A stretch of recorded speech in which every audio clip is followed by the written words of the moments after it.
Hi there, I'm Carrie Ellis, author of 21st Century Superhuman. This is our 21st Century Superhuman show, and today we are doing part 2 with Peter Moon of our Agartha story about Agartha, time travel, and the recent conference that went on in New York City, and the background from Romania of some very powerful connections with Inner Earth, with new things that are coming to our consciousness about how we're understanding multi-levels of our existence. And Peter, you are such a great storyteller. I'm so happy to be here with you. How are you doing today? I'm good, thanks. And let's continue with, we've been talking about these items, and I'd love to start out with, we just recently had a conference in New York City. You did. I wasn't there, but it was in Garden City. That's in Long Island, not New York City. I guess it's that region of the world. Let's Yeah, just say 30 minutes away, but okay, good. That's helpful. And I actually had friends who were there who were kind of sending me little messages throughout the conference. They said it was the most powerful feeling of love that they had ever felt in their lives. This really elevated energy. And so Tamarinda is kind of a messenger from Inner Earth, from Agartha, and she is someone you are now related to in your family, but you have also the aspects of this journey of awakening. You are sharing some of that by your association with her. So tell us a little bit more about the conference and how that was for you energetically, what you felt Tamarinda was transmitting, and well, her crew, right? Let me put it in this context. I had done 10 journeys to Romania. Most of them, all of them, except for maybe the first, were in the context of a sacred journey. Okay? And it was not that I mean, it's just the way things developed that I was taking sacred journeys to Transylvania and went to Bulgaria. But when you say sacred, is there anything you can denote as far as what that kind of emerged into? Well, the first trip this was a sacred journey. There was no disputing it. We're going to the most sacred land in Transylvania, which is really the oldest land. So in this context, it was a given. It wasn't like, it's like, this is the most sacred place of the ancient nations. I'm going to understand Romania. I'm going to this area. So how would you compare, I think people are less aware of Romania as a sacred land. They're more aware of something like the Great Pyramids or Machu Picchu.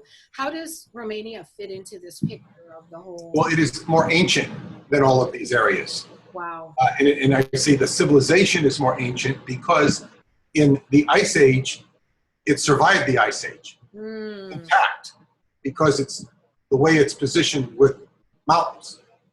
Nice. And to the degree it wasn't protected, they have all these caves underneath. So people can survive, there's water under the caves.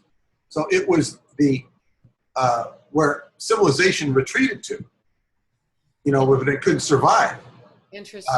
And then it emerged out of there beginning 10,000 years ago to the west, to the east, to the south. Interesting. So this is why it is ancient. So you can go to a place called the Shakalo Mountain in Moldavia, which is a region of Romania, and every August 6th you will see this shadow, holographic shadow of what looks like the Great Pyramid appearing in the sky. It's all because of the way the sun and the lights and the morning dew. You see the morning dew come up, and it looks like a holographic pyramid. It's just nature. Wow. But this scene is recognized by the Orthodox Church as being Mount Tabor, which is where the transfiguration of Christ took place. The transfiguration of Christ is where he goes from being a human into the Christ. Call it a superhuman if you want. Right. So you see, there's these ancient mythology. Apollo and Diana come from this land. They were known as Hyperboreans to the Greeks. Yes. Hyperborean is another word that sometimes confused with the inner earth. But Hyperborean means above the north winds. It referred to anything above the Danube. And anything above the Danube is Romania. But more specifically, it referred to what was above the Carpathians, which is Transylvania. Very interesting. Somebody was mentioning Hyperborea to me yesterday. So interesting. That's kind of coalescing here. So Tamarinda is kind of a transmitter of these energies, right? These sacred energies. Well, I will tell you that in real life, and I only know this because I'm married into her family, you know? Now, you could say she has, my wife is not a biological descendant of her. Right. She adopted my wife and her brother. Nice. Because they were abandoned by their Orthodox priest father, Wow. which was an outrage. Right. But it was to their own advantage. Yeah. Sounds like it.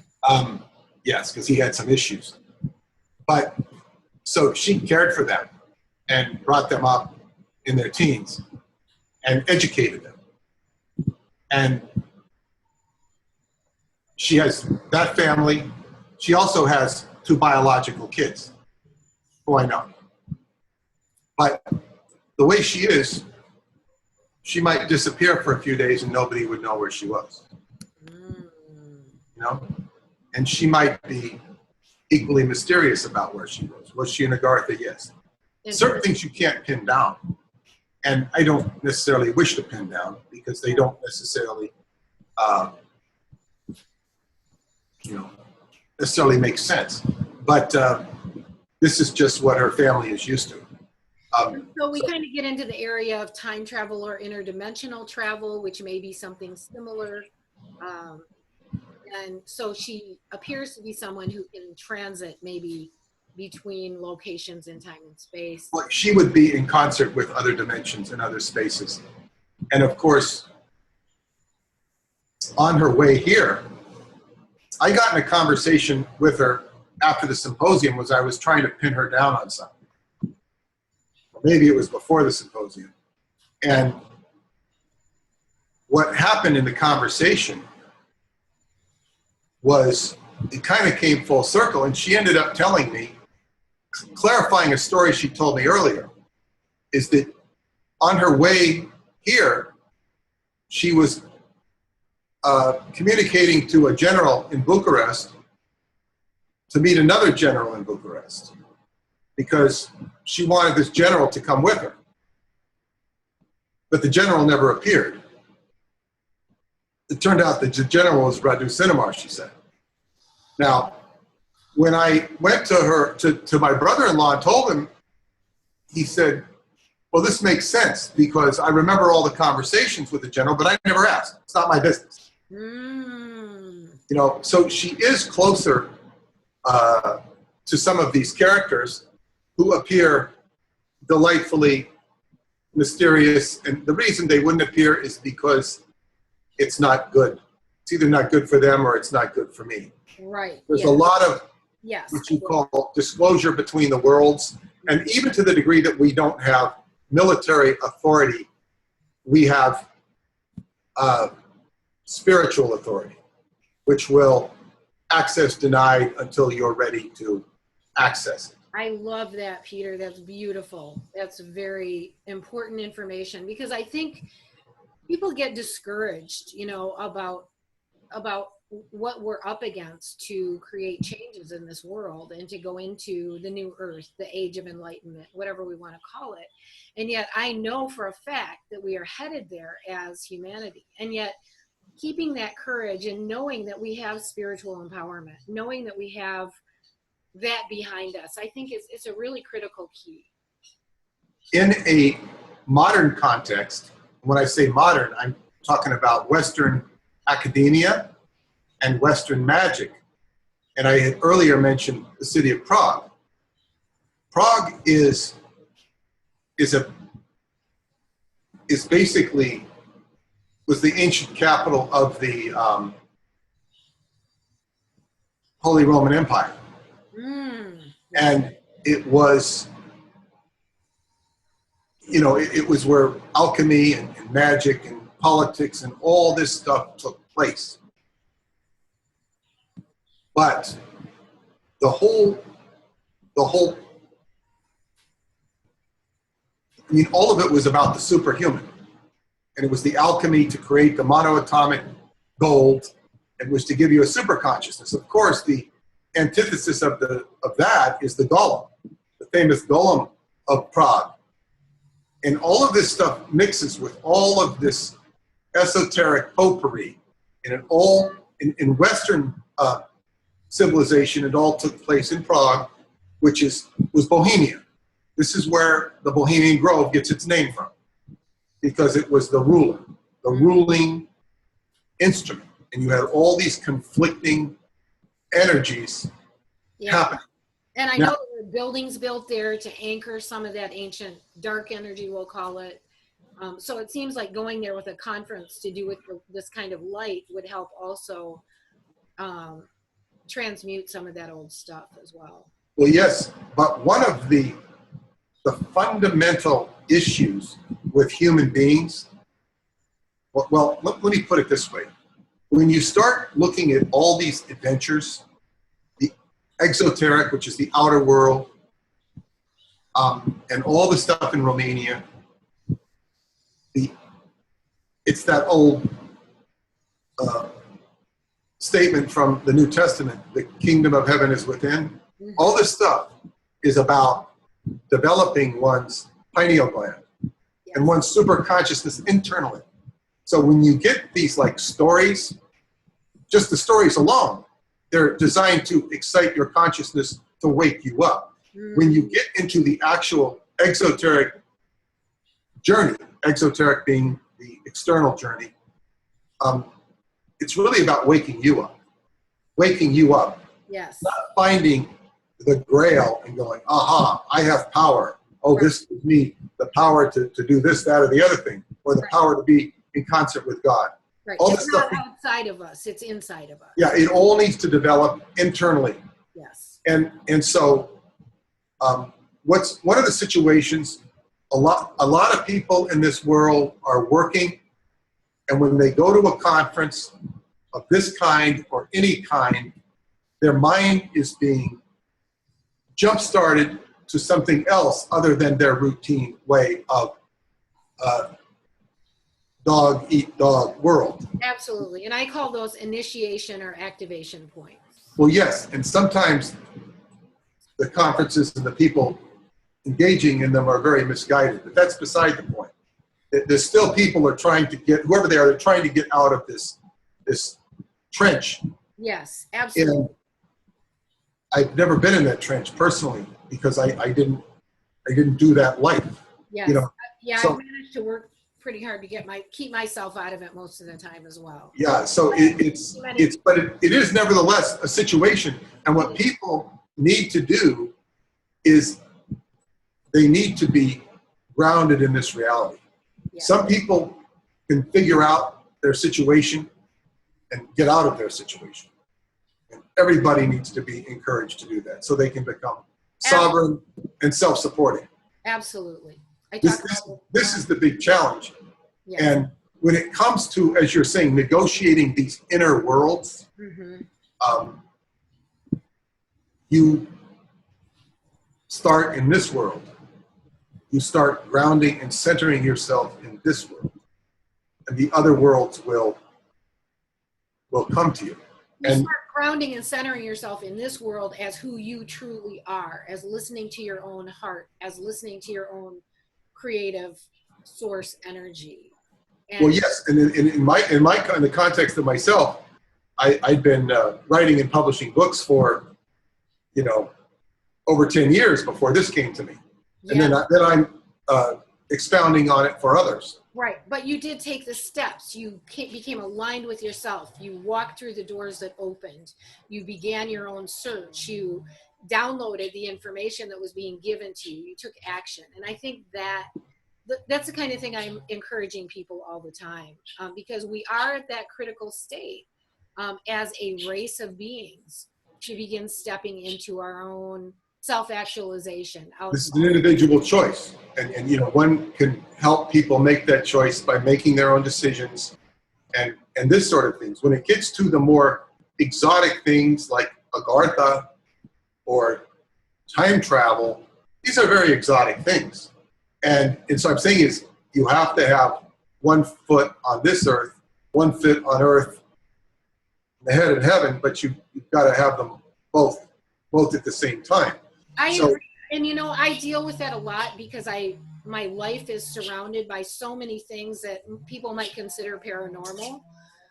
And it does take, you have to develop another kind of dance inside yourself. And you do need to have 1 foot grounded in this world so that you can explore those other dimensional aspects of self. I totally agree. Well, yes, and more to the point of what I was saying in the first video is I did 10 journeys to Romania, and this was the first time anybody had come back from Romania to visit me.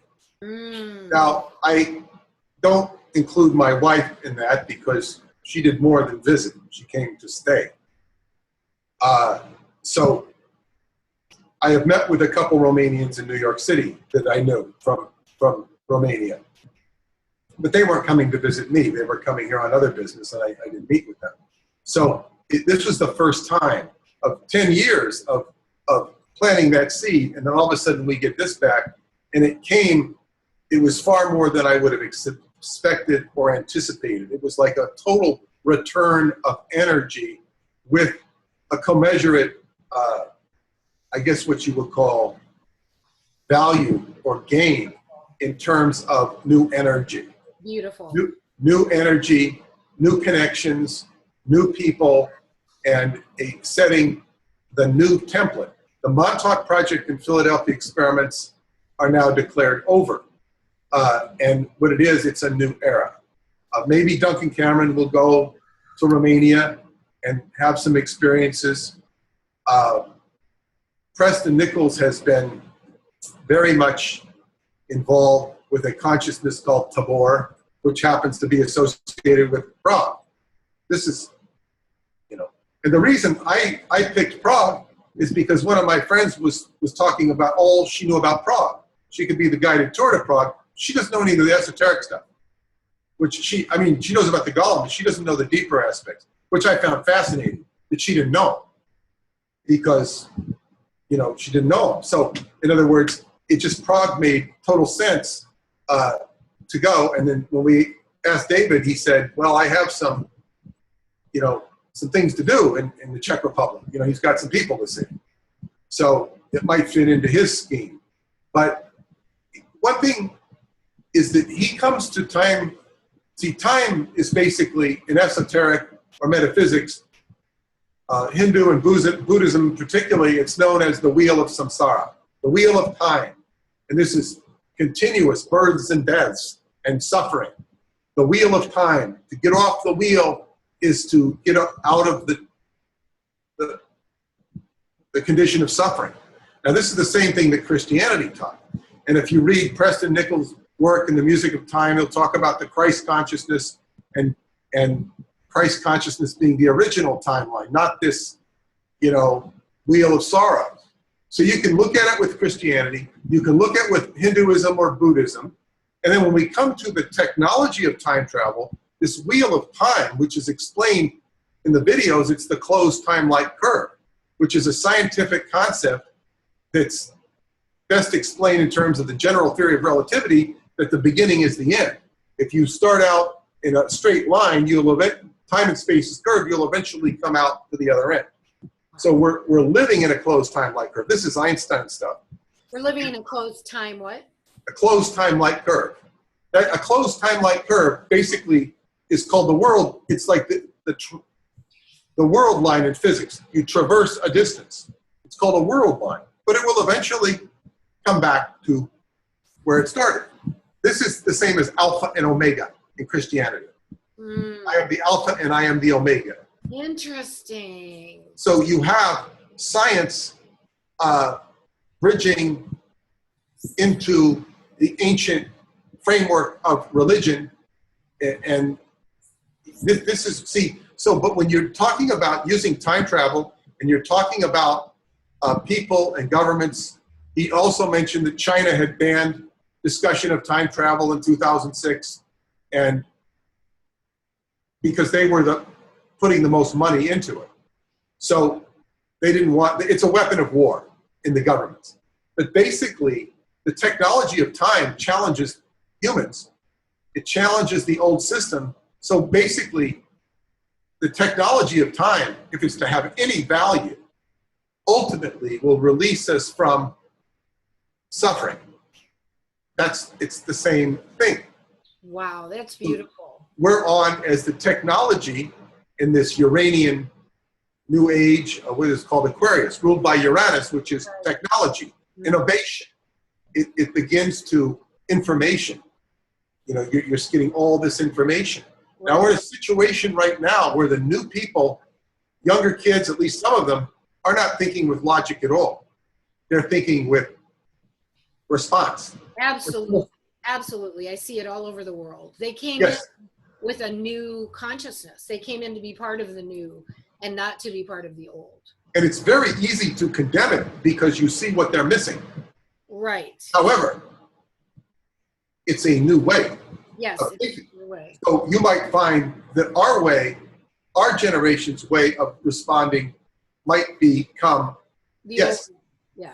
So it's very easy to be judgmental because you say, hey, you're saying all these stupid things and you're entertaining all this stupid data, and it is stupid. Right. But it's their way. Yeah. And they might find a solution in the long run. Because if you eventually process all data and evaluate it, you might eventually come to the truth. You can't say, I wouldn't steer people in that direction, but one has to be open to the future and how people evolve. It's a totally open game. So what else do you think the fact that you did this weekend near Montauk had anything to do with like completion of a loop by Tamarinda coming here with the... Well, she felt it did most decidedly so. That was her intention, was to close it down. And people, can you just give us like a 30-second what Montauk is? Because some listeners may not know. Well, the Montauk Project is what I am mostly originally known for. In 1992, the book was published, but the Montauk Project is a carry forward of the research done in the Philadelphia experiment, which is done in 1943, when the Navy made a ship appear invisible on radar. It also went out of time and space, and with catastrophic effects for the crew. Their minds were discombobulated, so they did a whole human factor study after the war to find out why people went kaplooey when it came to going out of space and time. So this was a whole human factor study that was done. They used the empirical records of the Nazis. They did a lot of experiments on humans.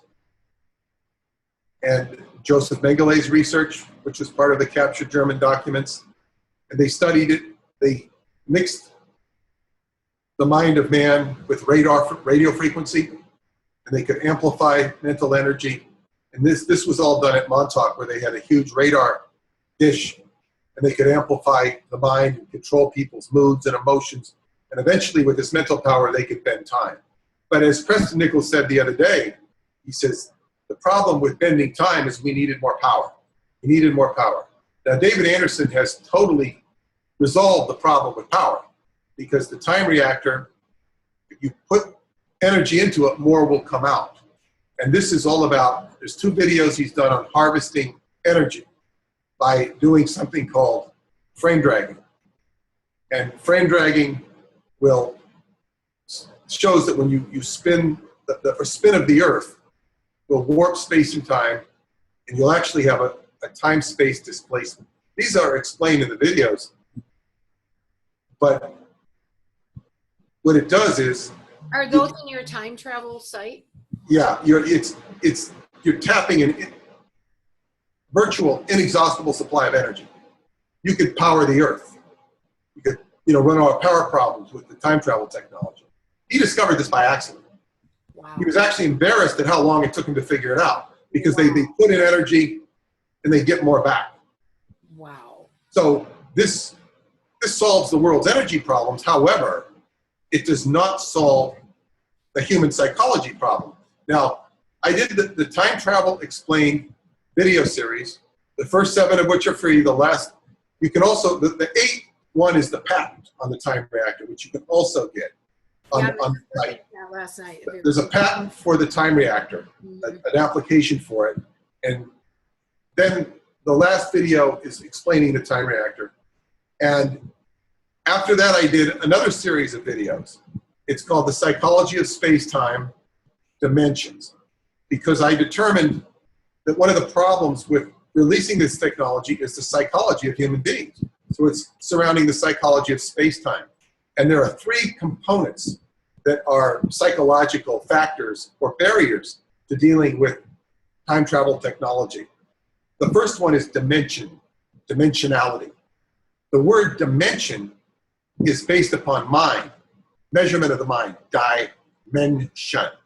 Men is mind. It's also measured. You're measuring it with the mind. You're also using a ruler. But that's the mind is measuring it.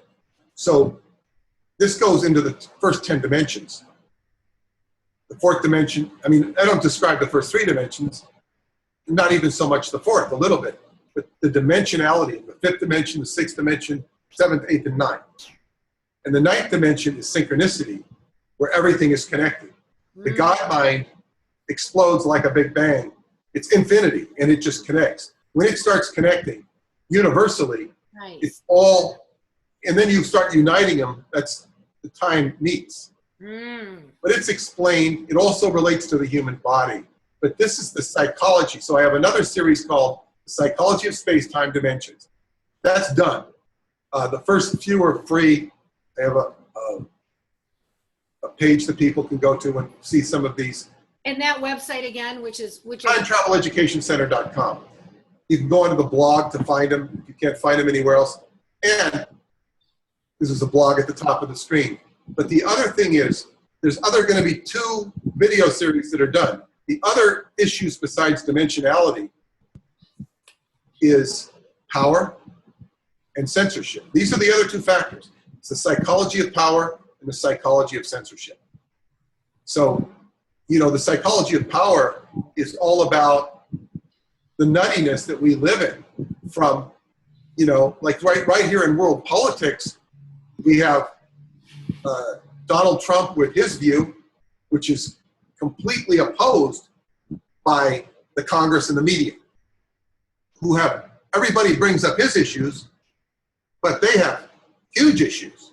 You know, they were a problem before Donald Trump came, the Congress and the media. So all of this revolves around power. So, you know, he's had his own taste of power as a human being, you know, a real estate empire, political power. He knows power, but they also have power. So it's like, these are psychological issues of power. And I'm not going to get into political. Don't you think us individually reclaiming our power kind of plays around that as well? Well, that's the idea. If you have a bunch of people that are empowered, they're not going to act like the Congress. They're not going to act like the media. Right. Okay. So the third one was censorship. Censorship. Yeah. And how does that one work? Well, all I can say is one time I went to a lecture of he was called the 3rd top physicist in the world, and he was lecturing at Brookhaven Labs, where they concocted the Montauk Project. Brookhaven Labs is often or mostly a closed campus. That day it opened, and I was invited there by a friend of mine who was teaching English to the foreign scientists. And I went there, Preston Nichols went with me, and this man gave a lecture with nothing but physicists in the audience. And sometimes it was a little challenging to understand, but it was all about how to hide information in atomic structure, how to use atoms to hide information.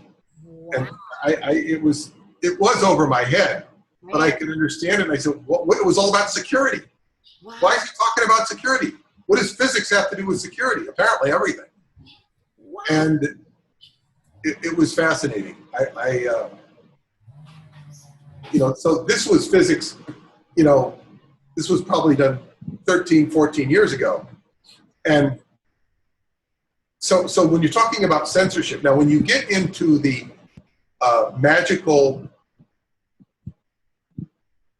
angelic writings of Dr. John Dee, who most of these came to him in Prague, the key ones, he set out a whole table to basically access the control centers of other dimensions, which were identified as angels. And so you have that's the control system that sort of runs the world. But this is all about censorship because you have to be able to access it. The 72 keys of Solomon representing the jinn correspond to 72 pathways in our brain. These are cut off. We have 10% of our consciousness. So you have these gateways inside of us. They're not only, you can say that they belong to Solomon or they belong to John Dee's angels, but these are inside of us. They're correspondent. The more those are freed externally, the more they will be freed internally, the more information we're given. So it's like when we try to open up these pathways of consciousness, we have our own personal challenges, but censorship, again, becomes a very personal thing. It becomes like we can access anything, we can only access what we can access, This is the challenge of living in consciousness. So Peter, amazing stuff. And again, I just encourage people to tap into the information that you've put out, the books you've written, this ongoing journey of traveling to these places, of the connections with Agartha, with Tamarinda, with this new awakening disclosure that's helping us understand our dimensionality, understand accessing our own personal empowerment.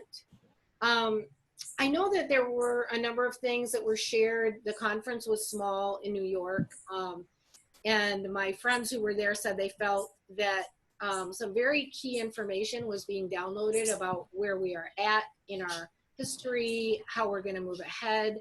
Are there any little keys you can give us that you picked up there? Well, I've kind of given the gist of it from my perspective. Okay, so much of her talking, I'm very concise and I present things in a very, I guess what you say, left brain format. Yeah, kind of linear. Linear and logical. Mm-hmm. She is working with energy. Right. And this is what they're responding to. She's talking about various and sundry things, asking questions. Mm-hmm. I kind of lit it up by starting it with my lecture. Right. And giving the context of this connection between the inner earth and humanity. Right. And then David participated by giving the science what was going on and also answering questions. He answered a room full of questions very graciously. So they got a chance to feel a bit of him. Right. And then they got Duncan Cameron on the last day, which is a whole other different experience. Yeah.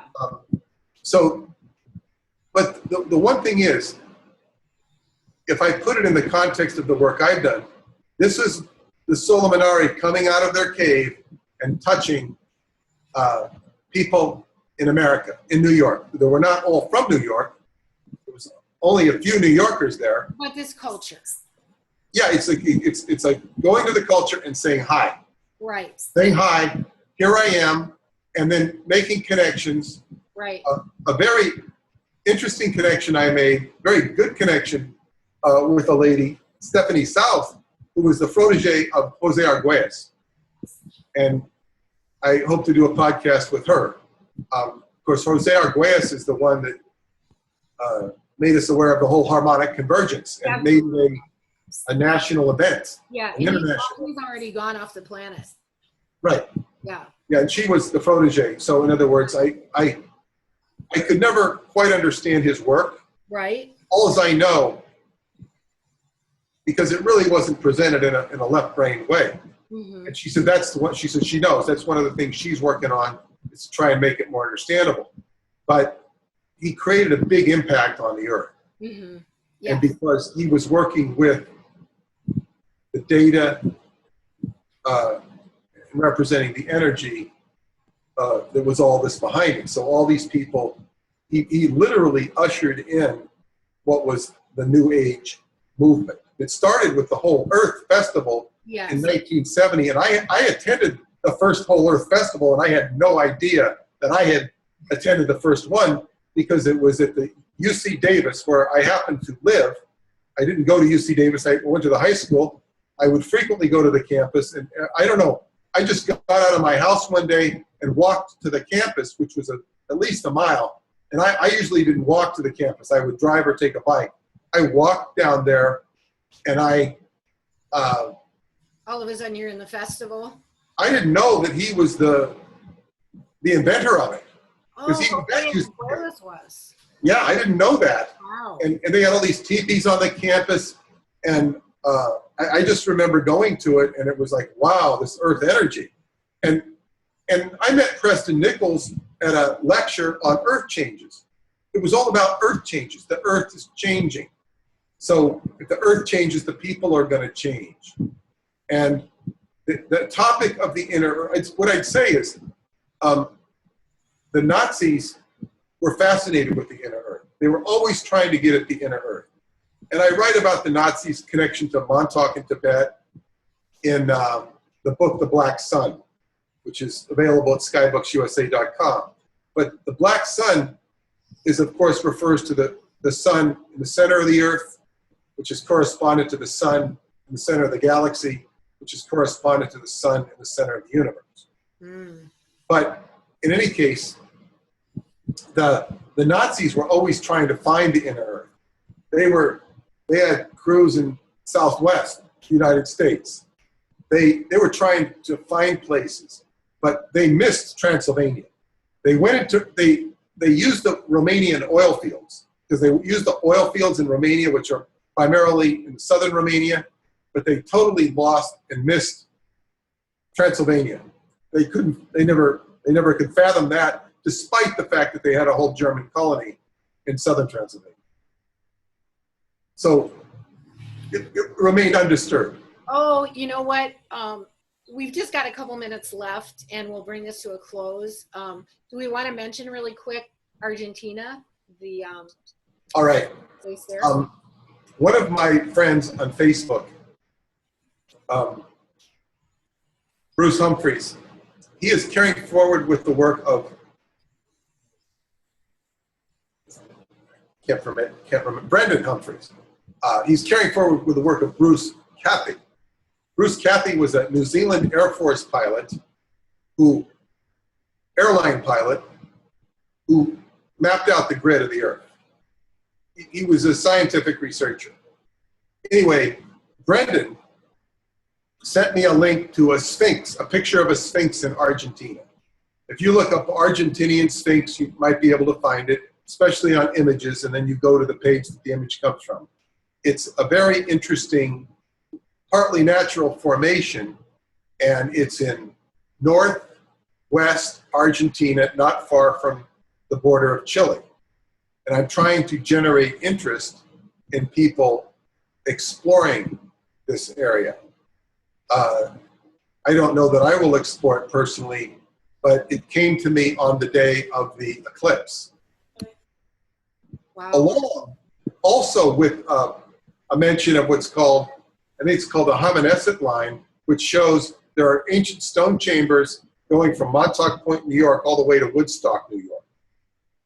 So at the end of this journey with Tamarinda, we ended up at the monastery near Woodstock, where she got to meet the Lama, who just happened to be there that day. I got to meet him on my journey, and this was arranged for us. And he blessed a beautiful painting of the White Tara for her. So she had like a complete journey. I should also mention that the reason I got to meet the Lama is because the work of Radu corresponds to what is called a terma in the Buddhist tradition. The terma is what the second Buddha, Padmasambhava, who basically formed Tibetan Buddhism, he deposited all these scrolls, and they would come and rise in the earth at specific times in the future. And this is what, so this was recognized by one of the Lama's friends who arranged for me to meet the Lama. And of course, Tamarinda came on the same flow. I said, we'll go to the monastery. And sure enough, he was there that day. He wasn't supposed to be there that day, so she got to meet him. And that's how I ended up in the Buddhist monastery for the second time. But these are adventures that correspond with a lot of different traditions. Traditions that have not necessarily been so aligned with each other in the past. What were you going to say?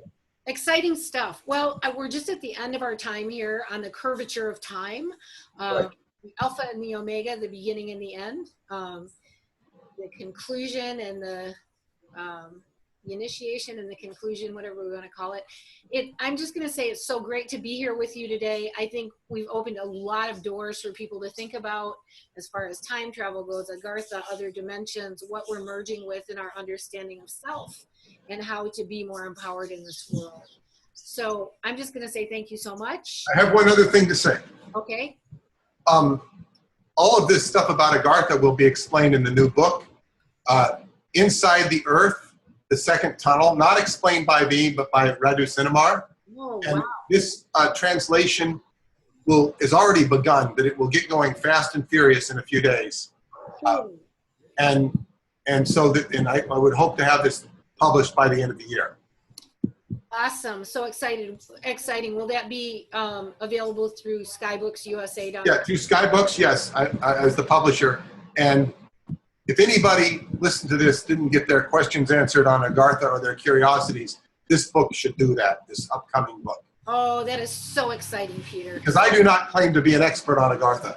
That's good. Well, we're just opening the doors for people to think, to explore, to look at the next level of our existence. And I want to remind everyone to breathe, smile, open that neurobiology to access the greater levels of who you are. Peter will have to do a show again sooner rather than later. And it's sounding awfully exciting to me to go to Romania. So maybe we'll have to put that on the possibilities list here. And yes, we'll catch up really soon. Thank you. Okay. Many thanks. Okay, let's talk for a minute. Okay. Ciao, everyone. See you all soon.